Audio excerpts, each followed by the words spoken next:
Hello and welcome to Movie of the Year, very special end of the year, best of 2021 show. That's right, 2021 is drawing to a conclusion, and we are evaluating all of the things that we loved about it as we get ready for 2022. Oh my gosh, I'm still writing kill me on all my checks.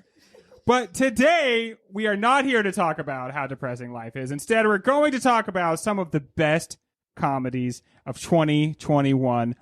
Joining me are my partners in crime. First of all, Ryan. And I mean, welcome. You didn't introduce me. You didn't say comedy expert, but no, one of us should, and I will. And that's the crime I was talking about. The crime against comedy, right? And yeah, I mean, you have me on the show because I know what comedy is. Like, I will just walk down a line of things and be like, funny, funny, not funny, funny. And I plan to do that today. No, I'm not no more like introspective than that. No. I will just be pointing at these shows and saying funny, not funny. Funny, not funny. Most of the shows are pretty funny. Would you agree, Caitlin? I say I did get a little hee-hees out there. Yeah, okay. A couple of them. Too. Okay, yeah, definitely. To these guffaws? shows. Guffaws? I got like 3 guffaws. That's pretty good. A guffaw. That's like as big as it gets, I think. I mean, if it goes like a Michael Jackson. Yeah, we're getting a little tee-hee, not hee-hee here. Watch out. Yeah. Also joining us is Nate. Hello, Nate. Well, hey, everybody. What's the deal with Ovaltine? What is the deal? The cup is round. The jar is round.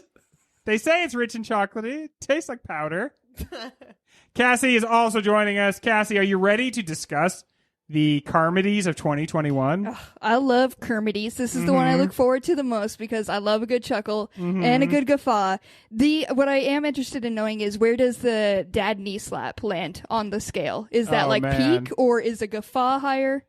Honestly, I would say for most people's dads, they're like, during these comedies, they're like, not so sure about this. But then during the commercials, you get a Geico on, right? The and caveman? they're like, progressive. I love this one. Greg, if you want to talk about comedy with your friends, you should talk about this commercial right here. Have you seen that one with the gophers when they are purposely making people crash? They talk about them like episode, like, did you watch the Geico commercial this weekend? I feel so bad. My parents do that, and I have to like kind of get it up for the conversation, right? And you're like, oh man, those gophers, they shouldn't do that. Oh dear. You guys are both still like with it, right? Like, are we of sound mind? You know I'm your sound son. Right?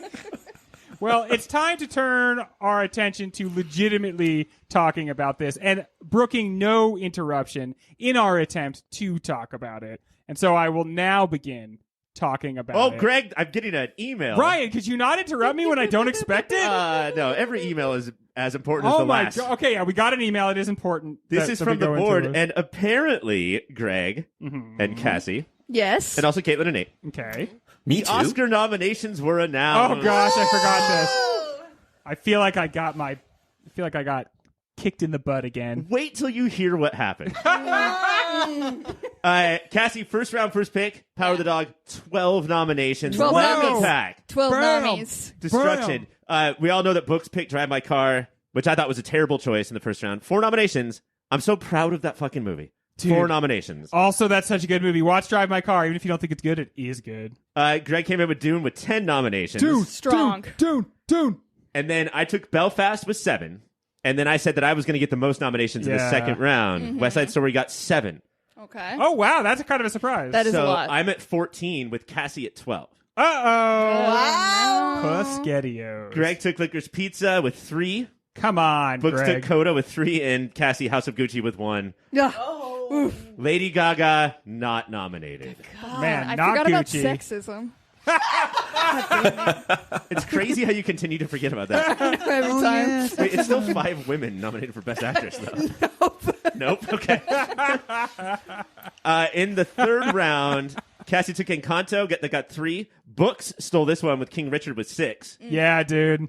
Greg took the Scottish play, the Scottish film, with 3. And then I've got Tick, Tick, Boom with 2.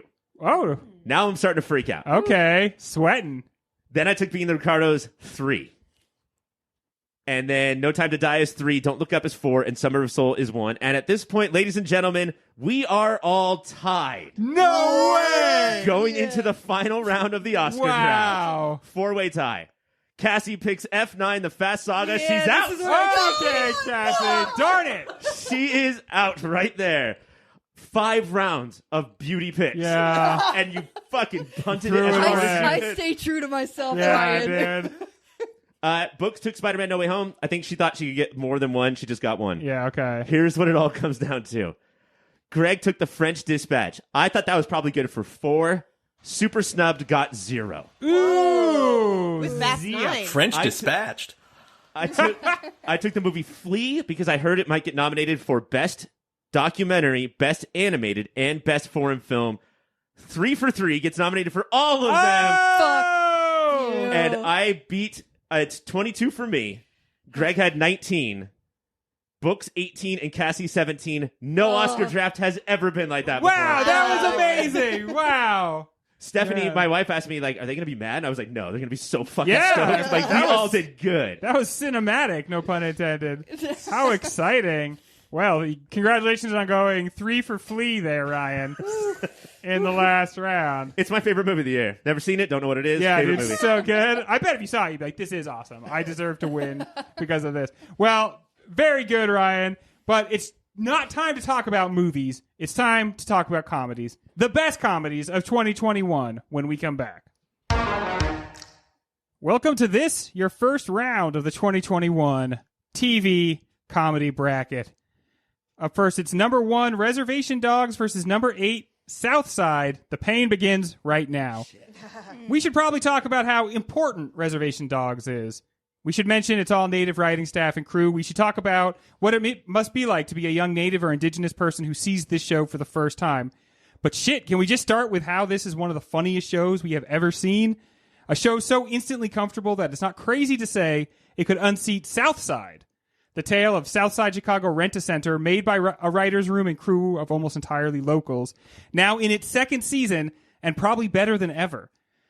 Cassie, am I overselling either of these shows? And is fate a cruel mistress for our having to favor one over the other?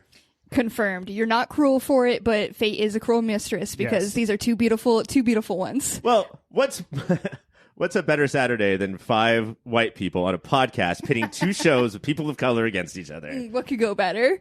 But what I like, Southside surprised me, especially with comedies now, because it is like, so a lot of comedies are kind of toe the line between like drama a little bit, like they get pretty deep. Southside stays almost a sketch show. Yeah. Like Yeah. it's like we're essentially a dumb comedy, but like so good. When I say dumb comedy, I mean it as a compliment, but it is just like this is for the sakes of laughs, pretty much. Like here Yeah. it It's is, smart enjoy. dumb. It's like Yeah. the smartest dumb that you can find.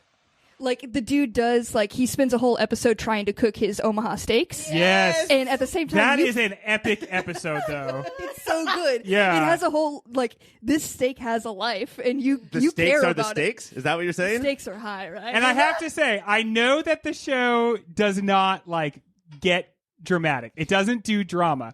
But that episode is about how people that don't have that much money have, like, 1 or 2 nice things happen to them in the entire year. Yeah. The whole year. And they still usually can't even get it. And so it kind of manages to, like, sort of have a message without Yeah. the show beating you over the head of it with it. I love that. Is Reservation Dogs, Caitlin, is Reservation Dogs too heavy with its message? Do you think it is? I think it's heavier, definitely, than Southside. A little bit more of a dramatic show, Oh right? yeah, that's what I got because I was like, I am feeling things on this show. It's like I'm laughing, but I'm also like, oh my god, I'm like learning a lot about like living on the reservation, Life on the reservation. I'm learning all about this, but it's also I'm laughing every once in a while. But I do think laugh per minute definitely Southside got me. Oh, I don't for think there's laughing. anything Yeah. that we've ever covered in the history of the show No. that has more laughs per minute than Southside. And if you go back and rewatch the episodes, like you'll see a whole bunch of jokes that you missed. And it is a sketch show in so many ways just because the plot lines are so loose. But you'll have a character pop up in the first episode of a season. He'll be like, hello, and then leave, and then Yes. be the lead of episode 6. Yeah. Like, that is it's sketchy, but it's also incredibly world building. The Reservation Dogs, what is cool about it is like it's rare to find shows, I guess not as much now, but like these are also just weird kids. They're res kids, Yeah. but they're also just weird kids trying to make it, and like they have this bond over being like, you get that like bonding with them of like, these are kids just trying to make it and they're fucking weirdos. And these are the it's a other delight to watch weirdos that them. you grew up with. Yeah. So even though you're kind of different types of weirdos, you're all drawn together. Before you traded out your weirdos for the four of us that are in this room right now. Yeah. I think again, I like to foreground what we're talking about with these shows is how funny they are. But one thing I want to say about these two shows and several other shows that we have for this year, I think they really put the lie to the idea that having a diverse space in comedy in any way waters it down. Like, these shows are both indications that you can go and get like writing staffs that represent the kind of audience or the kind of people that are being written about, and that doesn't cause you to like have writers who are less. That it causes you to like explore a lot of new hilarious talent. I disagree, Greg. As a straight white male, I thought both of these shows were hilarious, but I did get the feeling that in both shows there were jokes that I was missing, and that is infuriating for me. Yeah. I can't have that. They can't all be for you, Ryan. I'm sorry. Nate, when you are trying to decide between these two shows, what's going to provide that separation for you, do you think? Oh man, I mean, I think that I'm stuck on the fact that Reservation Dogs has the depth and the sort of familial vibe that puts it over the top for me. It feels like it's a show that combines several other shows that I really like. Like, it feels like It's Always Sunny sometimes. It feels like Northern Exposure sometimes. Yeah. It feels like just this beautiful melange of all these different, like, this catalog of quality comedy that informed my growing up. So it just feels like I'm coming of age with them through the show, through stories that I've experienced, but through a completely new lens. And Southside is just like, man, I want this really thoughtful popcorn, but it's like, it's cheesy popcorn and it's delicious, but I think I'd have to go with Reservation Dogs. The balance between the two shows the balance between Reservation Dogs of feeling so dramatic, like Nate was saying, and we had this major through line of 4 teenagers dealing with a death. Like, the 5th of the group killed himself. And like the best of them. Yeah. The one who was like had the best chances of making it off the res. Although honestly, and this is very real, the dead one is always the best of that. When somebody dies, it's always like that was the best person that we knew. But at the same time, being a total hangout show. Like, you are just chilling with this group for so long, for so many minutes of the show's run, you know?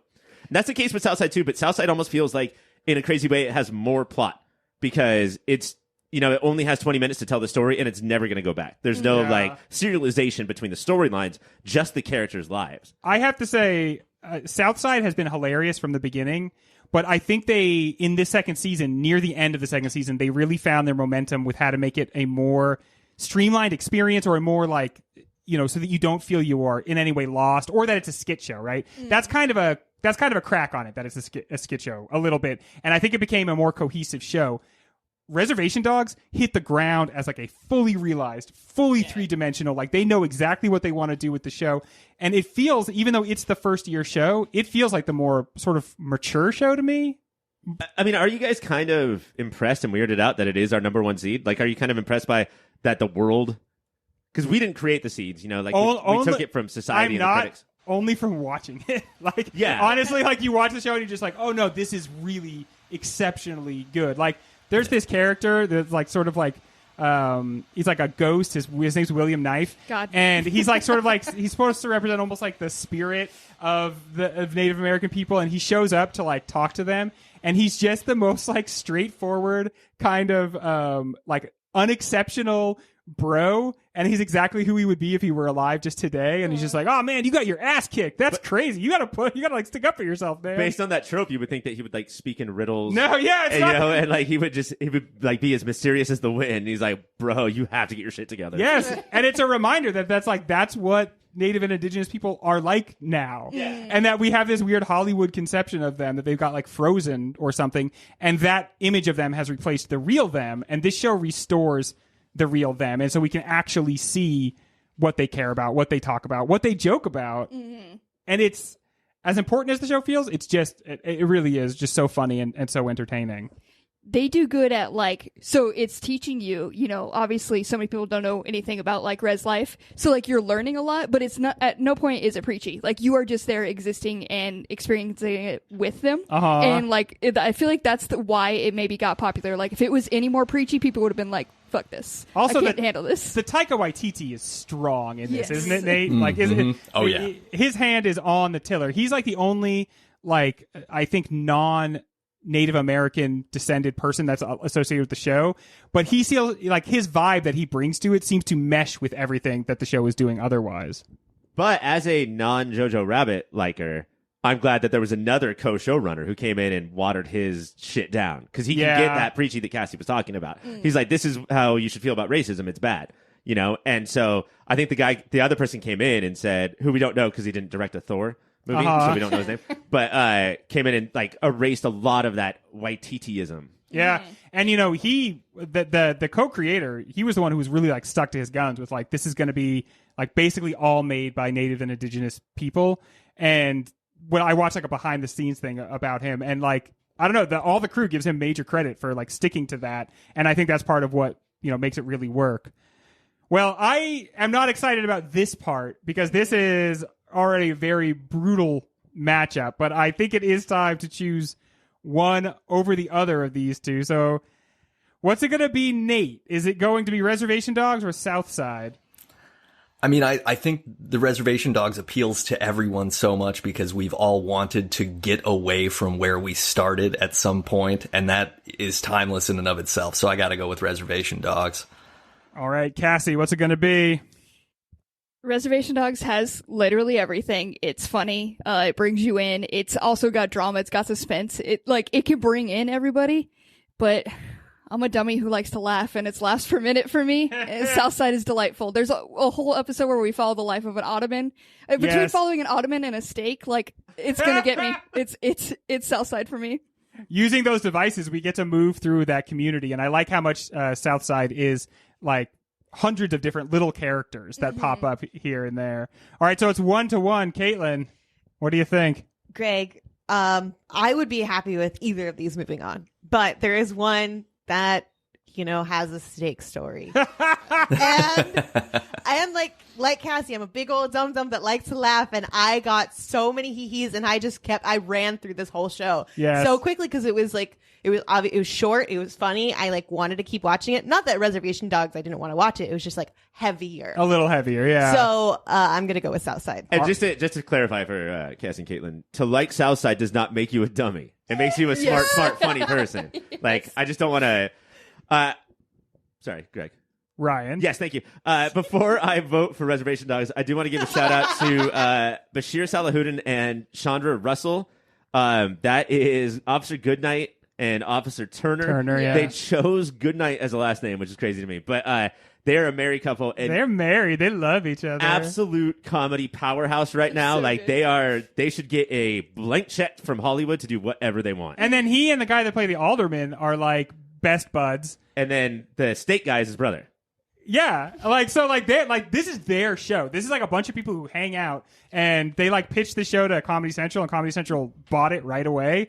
But it's like, this is just a bunch of friends hanging out and making their shows. So that makes it 2-2, if I'm not mistaken. That's why the show is so tight, I think, is because these people aren't just friends, but like have been honing their comedy together for years. But yeah, Reservation Dogs, I think, is almost as funny. Just to repeat, Greg, like, assured show right out of the gate, which you guys know that with a lot of these comedies, we have to say start in the second season or wait for the first 6 episodes. And that's not the case with Reservation Dogs. Yeah, and so I guess it's to me, and I will say it's Reservation Dogs.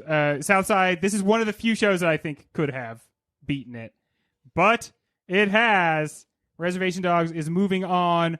And when we come back, we'll get to our next matchup. Well, that is very, very funny. Or very sad, and perhaps now you have something to think about. Or very problematic, and perhaps we have something to think about. But in any event, I'm sure you have some reaction to what you're listening to. So why not check us out on the social media? You can go to Instagram or Twitter and find us at YourPopFilter. Email contacts@YourPopFilter. Hey, everybody, keep watching them movies. Our next matchup is number 5, What We Do in the Shadows versus number 13, Starstruck. In its third season, What We Do in the Shadows is the longest-running comedy we are discussing tonight.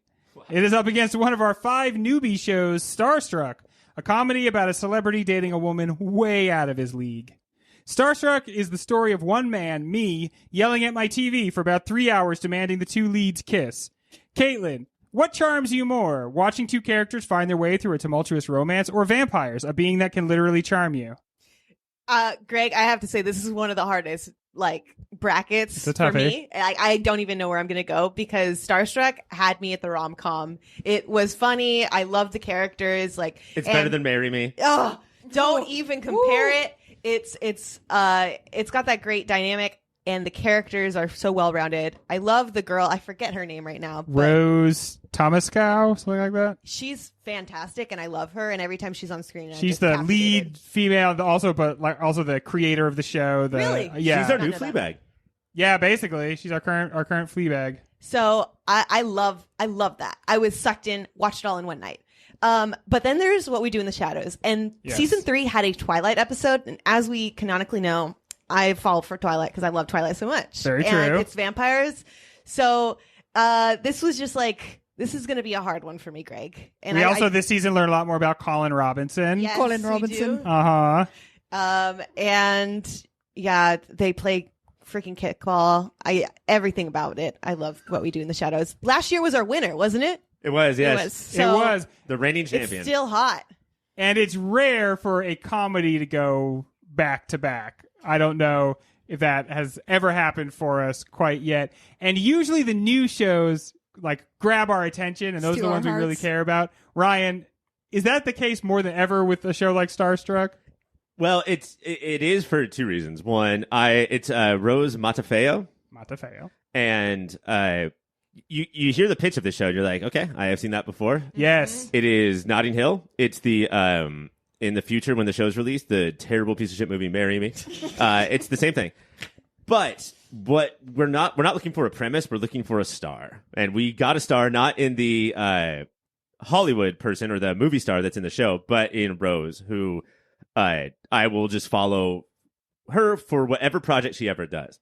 Well, I stick by what I said in the intro. I believe part of what makes this show so effective is that although he's the celebrity and she's the civilian, she doesn't know who he is the first time they get together. And from that point forward, he is more often on the back foot than she is. He's pursuing her. He's hanging out around her work. Thinking to try about to, her, obsessing about her way yeah, more. is this thing yours? And so in that way, the way he pursues her, it's a funny turnaround of that where it's it's not that she's crazy about him because he's a celebrity. He's crazy about her because she's really so witty and vivacious and beautiful Charming and interesting. Spontaneous and it's a great dynamic because she completely moves on. She's like, I'm not going to get with this guy. He's famous. It's a completely different life. So she just moves on, and she could live her life without him, but he's the one who continues to come back. And I think that's what gets me too. It's it's her choice. She can do whatever she wants. Well, and her agency informs his decision making on his own career throughout the show, which is amazing because this whole season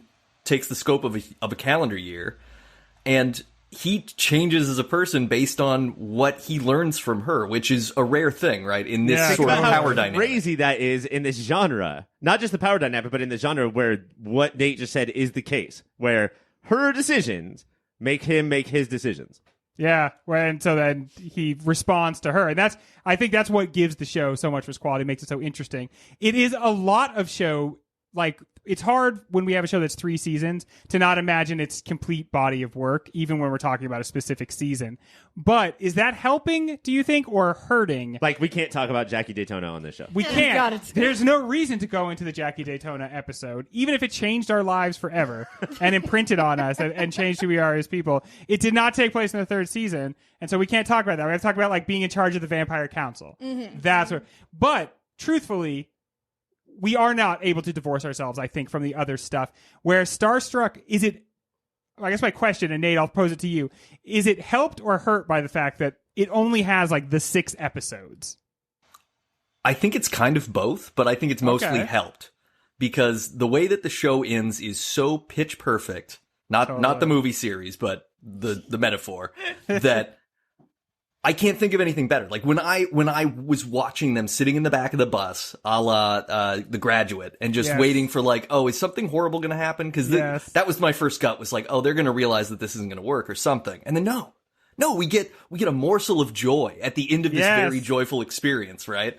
And I mean, to contrast that with season 3 of What We Do in the Shadows, it's like, you get kind of a weird morsel of joy at the end, but it's a very different, sad joy. That's a little bundle of joy that I did not expect. Little baby Colin. I've said this before on other Pop Filter podcasts, but I was overall disappointed with the 3rd season. And I know that it won the whole thing, but I think 2nd season, it's not just the Pop Filter victory, which I know is its greatest achievement in its show. But I thought this was I thought it was unfocused, and I thought that, but when it was focused, that's when it was its most boring. You know, like the Vampire Council stuff. We want to watch these characters hang out, like what we were talking about with Reservation Dogs. You know, plots in the background, these kids all on a couch in the foreground. And there was just something off about this season that still made it one of the best shows on TV. Yeah. But compared to the 2nd season, which Starstruck doesn't have to deal with, I was a little bummed out. Did you feel at all, Ryan, that it was like the show wants to the show seems to want to commit to Colin Robinson existing at all? He's not in the movie. He's just an invention for the show. This season seemed to be like they doubled and tripled down on that. Like, no, dude, Colin Robinson is the center of our experience. And what's weird is just before, what's his name, but that's not Jackie Daytona? Matt Berry? Yeah, what's his character's name? Matt Berry. It's Cravensworth is his last name, right? Matt Berry, just before the show tells you to realize that Matt Berry has been spending a lot of time with Colin. And then you get all of the information about why towards the end. But it was still like, well, the only way that we're going to spend more time with Colin Robinson is if we work it into the plot. And that's true for the characters on the show and the writers of the show. It's like when you're a teacher and you assign like your brightest student to work with your worst student. Yeah, exactly. Like, okay, Matt, we're going to have you go over there with Colin Robinson. And Matt Berry suffered. Like, this was his worst season of the 3. And then, I mean, and quite, well, the spoilers, but like, it changes then the complexion of what the show is going to be like going forward, too, I think. Well, it's time to do it. It's time to pick which one we want to move on. So what's it going to be, Ryan? What We Do in the Shadows or Starstruck? Look, I might be a sucker for an upstart. You might be. But I'm going Starstruck, dude. Starstruck. Caitlin. So Starstruck, my only criticism for it is that it could have been a movie. Because it's 60 minutes long. It is like has the cadence of a movie. Yeah. That's your criticism, but I'm nervous about, like, do you have to get over that? Because is this, and I know Marry Me came out into the theaters, but like, is this what you have to get used to if you're a rom-com fan? This is just how we're going to get our medicine? That's what I'm wondering, but then I saw Marry Me and I was like, no, they're still doing it like this. So their relationship in this is so episodic, though, that I think it kind of works, you know? Yeah, it reminds me, what is it? It's 500 Days of Summer or something, how it's broken up between seasons and stuff. So it was like, I watched it like a movie in one sitting, and I feel like a lot of people do. So I thought that was the only thing that really bugged me with it. And I love What We Do in the Shadows, and there's a Twilight episode, so I'm going to do What We Do in the Shadows. All right, 1-1. Cassie, what do you say? Yeah. So Starstruck had, obviously the lead, amazing. She is the beacon of it. The rest, everyone but her friend.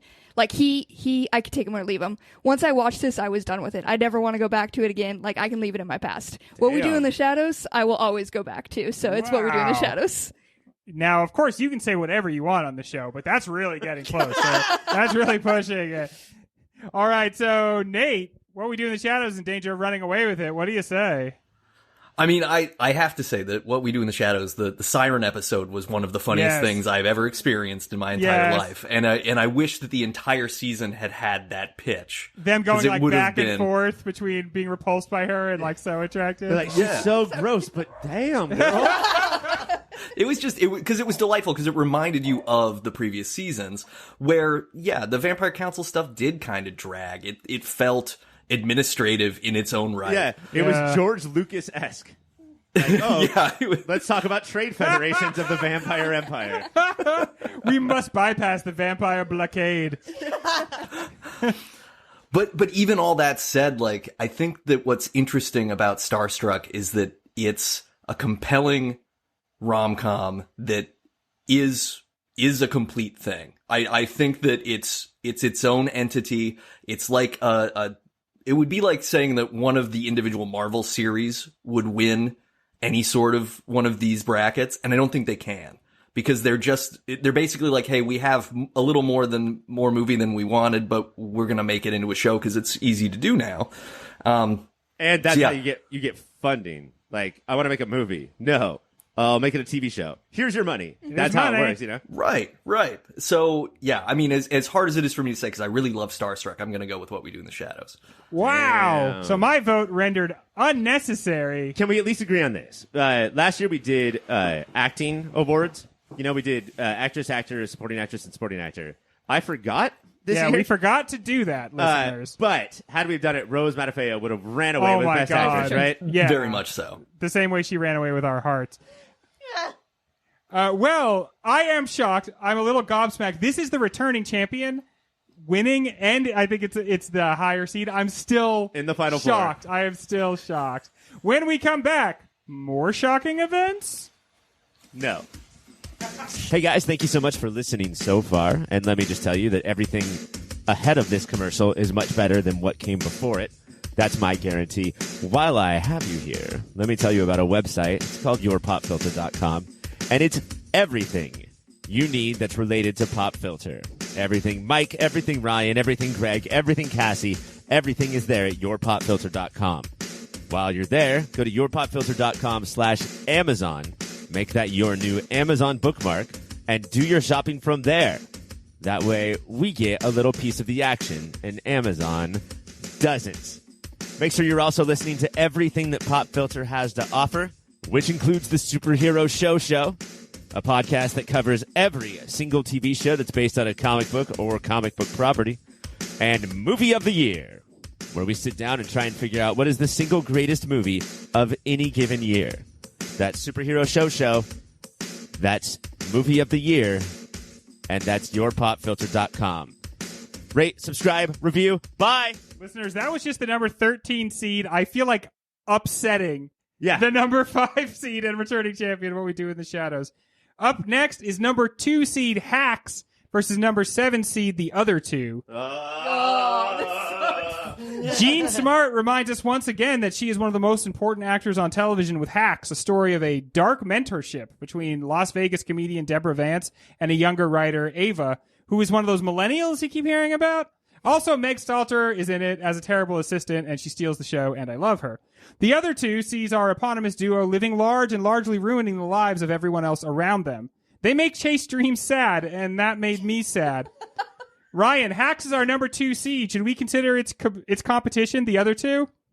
We should, Greg, and here's why. I should tell you why, right? And also why? We're on a show.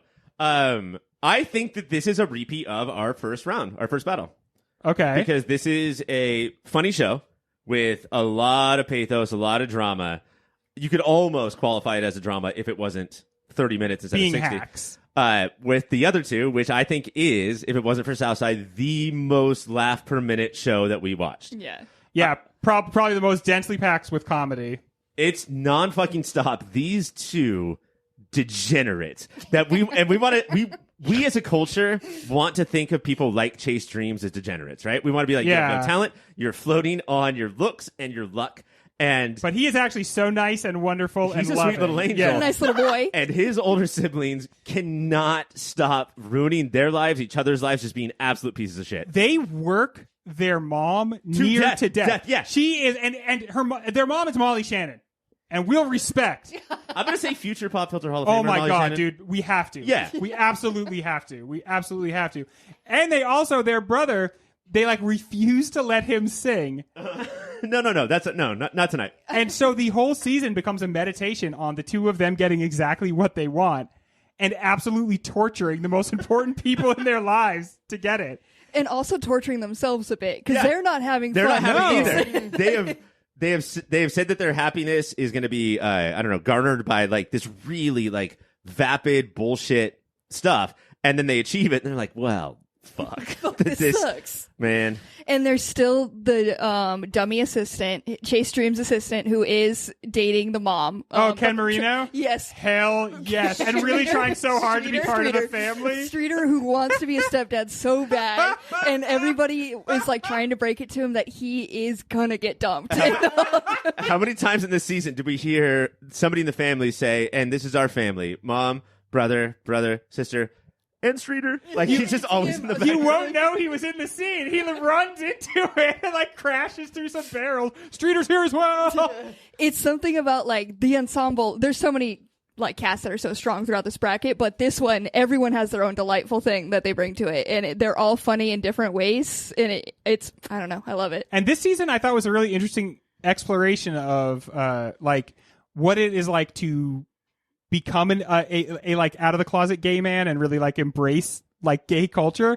And I feel like that hasn't quite been done as thoroughly as it was done in this show, where you see him like using Grindr and learning about what that's really like and everything, and going from the pure innocence of not knowing what that stuff is like basically almost being a straight, like being that divorced from his real identity, and then going through all that. I thought was a really interesting like exploration of what that life is like and how the absurdities that go with it. The amount of people I tried to show the clip of him when he's trying to write his movie play or something like that, and it's just him on the bridge in his notebook. It's just gay. Yeah. Life hard. The amount of people I tried to show life that hard. it's just like no context, just showing them this clip of like, is this the funniest thing you've ever seen? I guarantee you, half of any Starbucks in LA, the journals of all of the customers say exactly that. But Nate, is there a weightiness to Hacks that causes us to maybe give it a second look or give it a little bit extra oomph? I think the thing about Hacks is the performances are so incredible, just across the board. And Gene Smart, Shooter McGavin. Shooter is compelling. There's scenes in Hacks where it's almost like he's saying, "Look, my name's Shooter McGavin, and here's why I act like that." It's like, oh shit, this is the behind the scenes of Billy Madison or Happy Gilmore right now. Shooter got a casino in the future, and you're just like, that's in line. I also feel like when men and women are the ages of those actors and actresses, their sexuality is either goofed on or they have like cross-generational romances. The two of them being rivals but also hot for each other, and that simmering. And him being like, I'm more interested in you, my contemporary, than I am like a younger woman who doesn't interest young, hot me. Blondes. I thought that was just an interesting real thing that you don't see depicted that much. The other real thing it did was, so they really brought into the world of comedy and how shitty it was for women in the past. Apparently, yeah. It was bad. It was bad somehow. The present is fine. Yeah. The present, everything is cleaned it fixed. up. We did it. Yeah, Ryan. Congratulations, Greg. Great job to all the men for doing it now. Woo! Another successful venture. But yeah, like that's something it does so well is tackle like, they were like, we have these two generations, we can do something with this. Yeah. And how they're like, she's adamant throughout all of it. Like that's how it was. Yeah. Our asses got like grabbed all the time. Like it was shitty and we had to fight every single day. And watching Hannah Einbinder, what's her name? That is it, I think. I mean, the character? Oh, Ava. Sorry. Ava, watching Ava think that she's so cool, so much cooler than Gene Smart's character. And then going back to the tapes and saying, actually, there's a lot here that's good. But then also, if I didn't write those hack jokes, I wouldn't have been allowed to go on stage. Like, I was only allowed this certain kind of comedy, and you just get to do whatever you want. And she doesn't get to do whatever she wants because her ass is fired and blocked from Hollywood, basically. Because of a tweet. Because of a tweet. Cancel culture. Well, we don't have time to get into that totally. But still, cancel culture, look into it, everybody. It's a bad thing. Honestly, just look it up. Yeah, just look it up. You'll see. Look it up. All right, so what's it going to be? Caitlin, we'll start with you. Number 2, Hacks, or number 7, the other two? Oh, okay. So a little confusing because one is the number 2 seed and the other one is the other 2. And we're all hacks, so like I don't even know who you're talking to. So Hacks, it was meatier. It was definitely meatier than the other two. And you know me, I like to have my potatoes and save my meat for later. So I'm gonna go with the other two. I loved them. I would like the steak. No steak, just the sides, please. I just love the sides. Just the sides. Potato's a great side, though. I love potatoes. Yeah. You get some corn and potatoes in front of her? She's a little monster. Nate, potatoes a great side? Oh, absolutely, yeah. Au gratin. Okay, little controversial there. What do you think's moving on, Hacks or the other two? Oh man, I really loved Hacks. I thought, I mean, same kind of thing. Other two, I laughed the entire time so much. And it is like, to see Ken Marino at all again, as much as I did, because I ended up watching both seasons of this to prepare. Totally, yeah. It's phenomenal. It's such a funny show. But I think that the relationship that happens in Hacks and the way that it's just so tightly written, and it ends on a beautiful cliffhanger to go, okay, well, cool. Everything's going to unwind and unravel again probably next season. Yeah. And it's going to be hilarious because we've been through this, so maybe it'll happen differently, but maybe it won't. And I'm hungry for more. And what a classic final scene from... Oh, wait, you're talking about Hacks? Yeah. Yes. Okay. Well, I'm going to talk about the other two real quick. Classic cliffhanger for the other two, which it showed that, like, as Caitlin said, less meaty for sure, but there's an empty dining room table in the backyard, and we just get to find out who shows sits up. down. Yeah, dude. That was pretty good. Honestly, yeah. I was like, okay, that's like you're kind of kicking into another gear for this. And that's sort of what's happening to the characters in their lives at that time. And so that's an interesting move. Ryan, does that mean that you're voting for the other two? Caitlin? Yeah? Cassie? Yeah. Nate? Yes. You are here to witness the ending of my friendship with Greg. How long have we had? Like 22. 25. Longer than I've been married to my wife. Yeah. Or longer than I've known my wife. It's been over 2 decades. But my vote is the other two. Because the other two, every character from that show lives in that world. And Meg Statler, as funny as she is on an absolutely different show. And I think ruins the show. Ryan, you can't say that. I'm sorry. You I'll should miss you, buddy. They did a behind this, like they did a thing like where she interviewed the other cast members, and she was being so extra. And I know they're all actors, so maybe they were like pretending, like, you know, she's doing the between two ferns, Zach Galifianakis thing. But I swear, Jean Smart almost came up out of her chair and like attacked her. Yeah, because you see the clips of it, but I think that she lays it in for a long time until she gets a reaction out of you.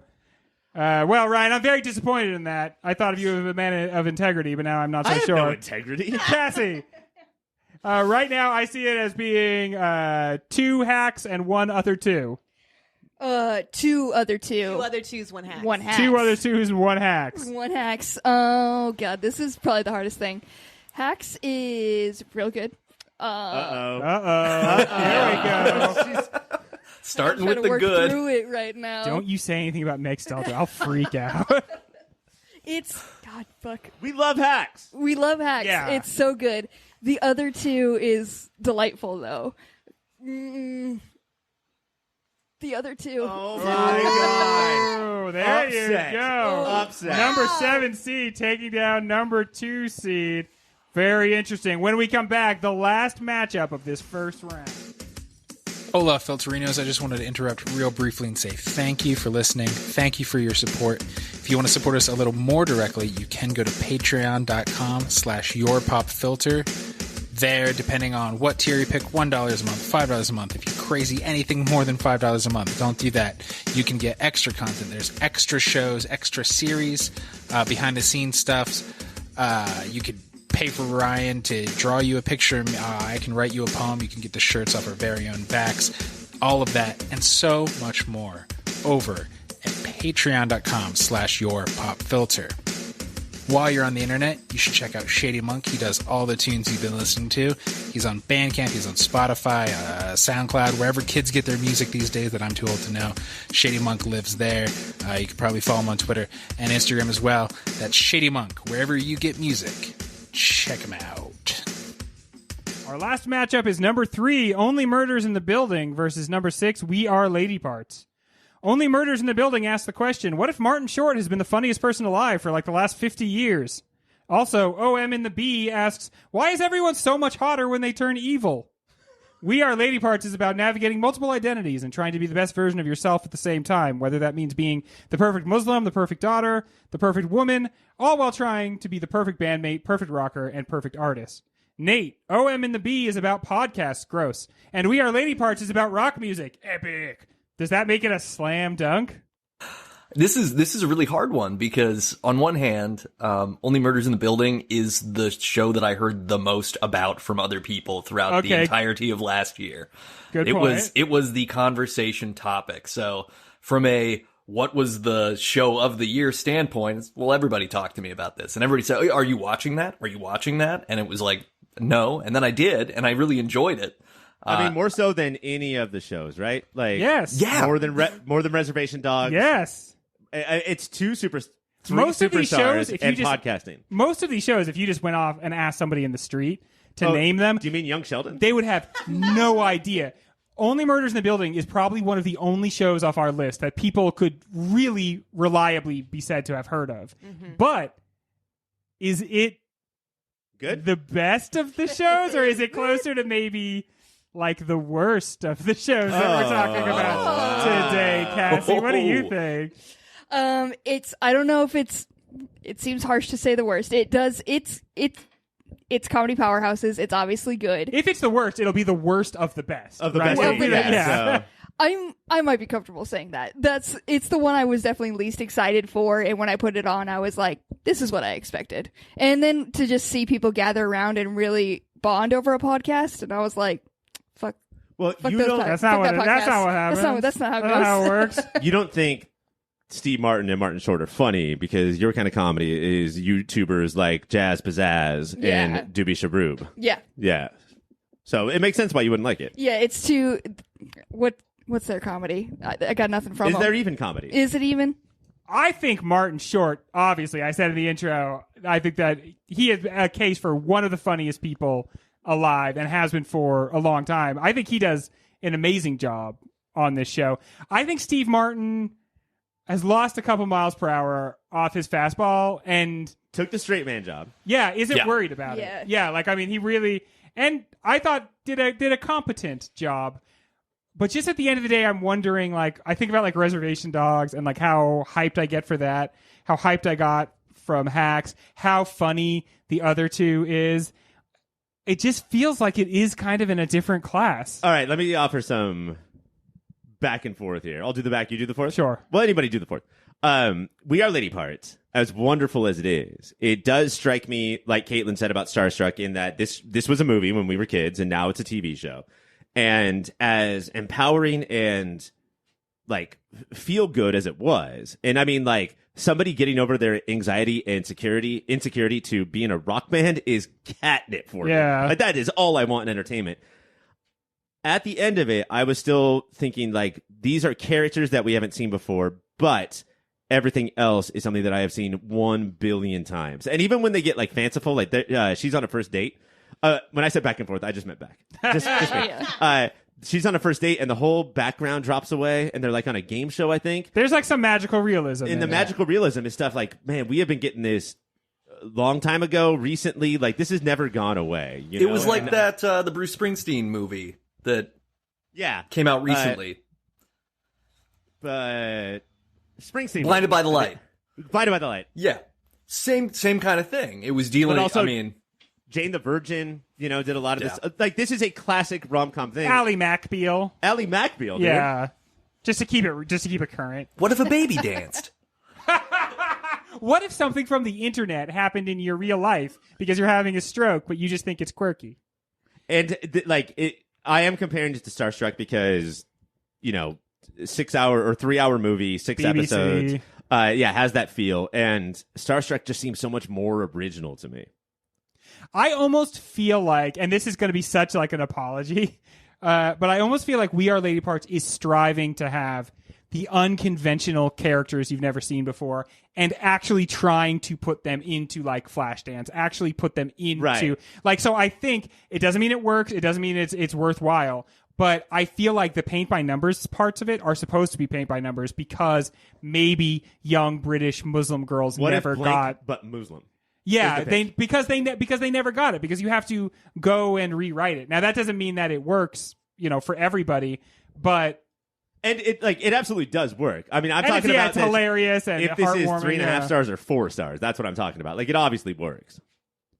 Well, we have damned both of these shows with an awful lot of faint praise. I do know this. No matter who wins, they're losing. Yeah, so let's see who's going to make it into the next round. Caitlin, what's it going to be? This is hard because, Yeah. like you guys said, Only Murders in the Building.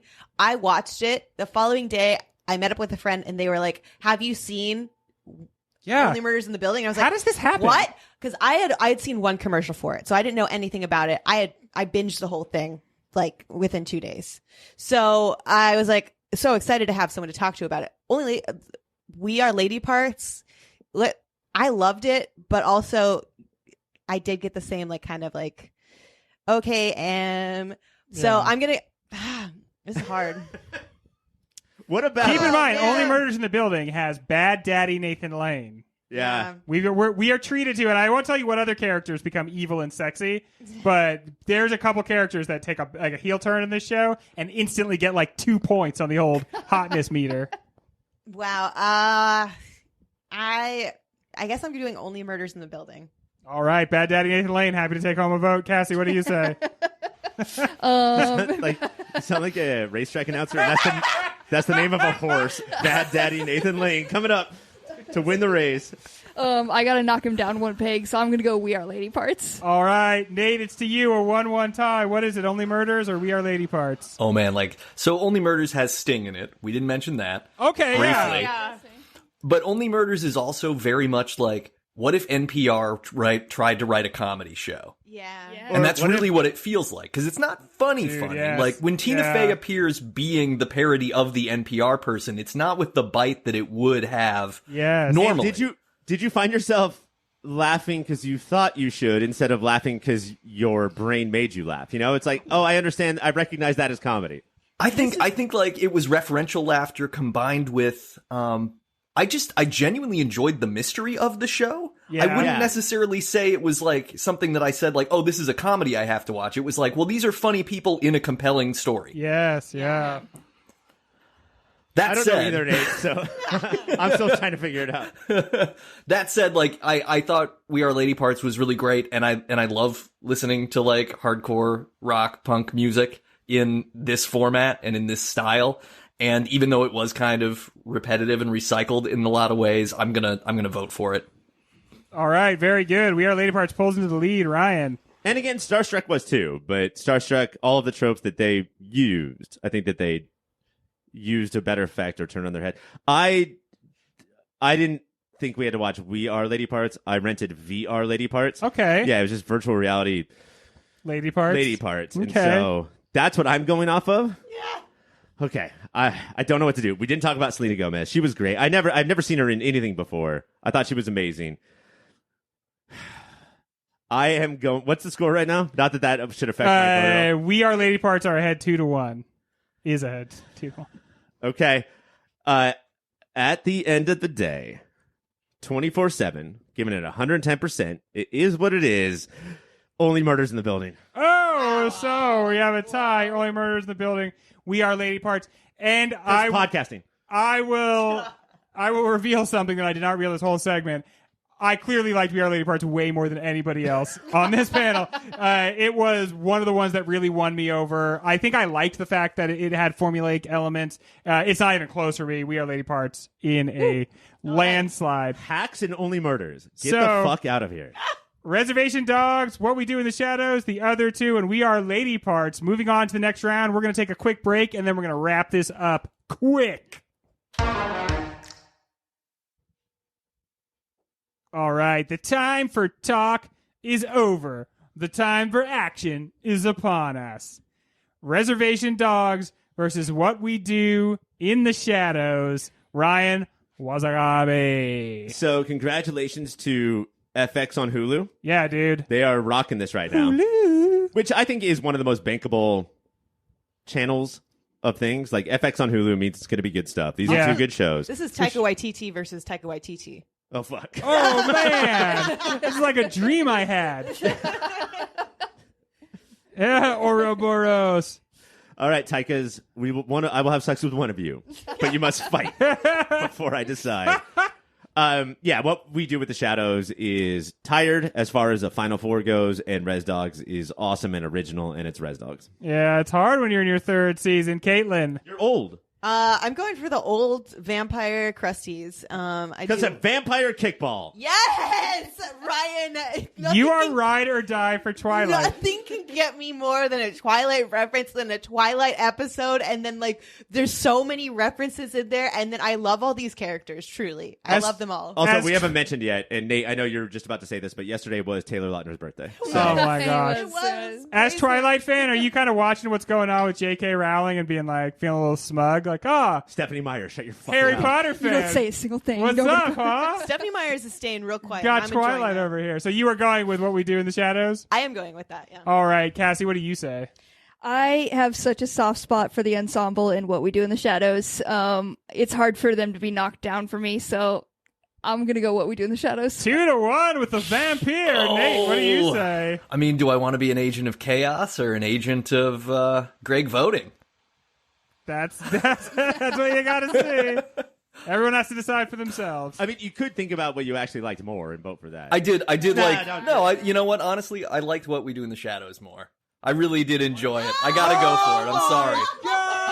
This is bullshit. Oh my god. This is bullshit. Wow. Greg. I am shocked, Ryan. I know it doesn't count, Greg, but what is your vote? Our jaws literally on the floor. I thought Res Dogs I thought it was going to be boring how much we were just like, Yeah, what just can you move say? it through. What can you say? But there's only one man in the world who can best Taika Waititi, and it's fucking Taika Waititi, man. All right, your dreams don't count as research.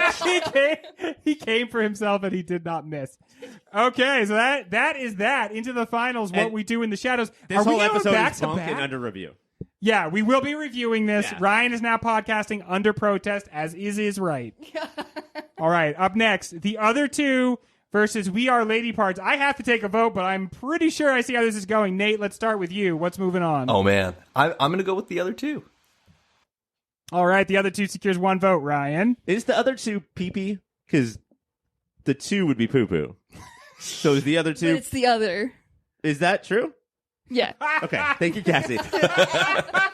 Cassie knows how to wrap up a bit. Just say yes, and then we can move on. Is it not just stare at you, kind of with my head tilted to the side? We, in the last 10 years, we really did get a glut of other twos with the just the whole sort of It's Always Sunny, the Billy Eichner, Julie Klausner show. Remember that? The happy endings. Just the two people, just like, we hate the world and we're going to bitch about it together. Grimy. Yeah. But I think the other two found a way to elevate itself over that genre more than We Are Lady Parts did. Both are incredible. The other two is Southside level hilarious. I'm picking the other two. Caitlin, what is it for you? The other two or Lady Parts? Beans, guys. This is hard. Big old beans. And I'm going to pick two big old beans. The other two. The other two. Cassie, what's it going to be? You guys know how much we love the other two. I'm sorry, it's gonna be the other two. And you know what? I would probably say at this point, I think the other two is probably the funniest show on television right now. So there's nothing wrong with it triumphing here. But now we are down to the other two versus What We Do in the Shadows. Whoa. Here we go. Did we know we were going to be here? Our final matchup. It has happened before, Greg. I have done the research, and we have had one show win 2 Pop Filter Comedy of the Year awards. Okay. Do you remember what it was? Is it Crazy Ex-Girlfriend? It's Atlanta. Atlanta. Wow. That is some It was a while company. ago, but yeah. Atlanta season 3 coming out, I think, sometime this year, everybody. Let's just give it to that. Stay and move on. tuned. Stay tuned. But Ryan, what's it going to be? Oh, we're doing this? We got to vote, man. Vote or die. That's what P. Diddy says. I think that the other two is worse than Reservation Dogs, worse than Hacks. Yes. Preach. But it's moving on to be the Pop Filter Show of the Year. All right. Nate, let's go to you next. What deserves to be Pop Filter's TV comedy of 2021? And we all see why democracy does not work, right? Like, Yeah. this is proof. That's why we're wrapping it up on the whole democracy thing. We've broken Nate. Both of these shows stick their landings, but Yes. the other two is Did we funnier even mention- throughout. Did we even mention Colin Robinson's head getting fucking punched in? Just I absolutely That was caved disgusting. in. Like a God. very That was- old Halloween jack-o'-lantern. Yeah, pumpkin, It's yeah. just Yeah. every once in a while, what we do in the shadows is like, by the way, this is a horror. We're a horror comedy. show, yeah. Yeah, and every single time I'm like, I forgot that, but now I'm horrified. So Nate, you said the other two. I'm correct? going with the other two. Yeah. Holy All right, shit. now you two are the locust. You are the reason for the season with what we do in the shadows. Are you going with the girl you brought to this dance, everybody? Come on. We brought Nate on this episode Yes. so Cass and Caitlin could not ruin the show, and they did it anyway. And if anything, He Nate was helped on you our get side. away with it. He I was know, with us. exactly. I like him. Yes. But Cassie, let's start with you. What's it going to be? I know this is gonna make you extra mad that I'm not gonna push it through. It's gonna be the other two. Caitlin, what do you say? Oh my God, my babies! I have to choose between them. The other two. It is the other two. And you know what? There was a lot of consternation, a lot of crying, especially by me, on our way up here. But doesn't it feel right when we say 2021's comedy of the year is the other two? when I look at these five, and I include myself, absolute dorks. Yeah. The other two is the winner. Ultimately, there were a lot of shows that were like about things, had a lot of heart. Much better. Yeah. There were funnier shows. There were more important shows. But this is the most important funny show of 2021. The other two. The Bengals We of the have- bracket. We have coming up our best drama, our best movie in the future. Stay tuned for those. But in the meantime, do me a favor, would you? And keep watching them movies. Grab a baby.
Grab a baby.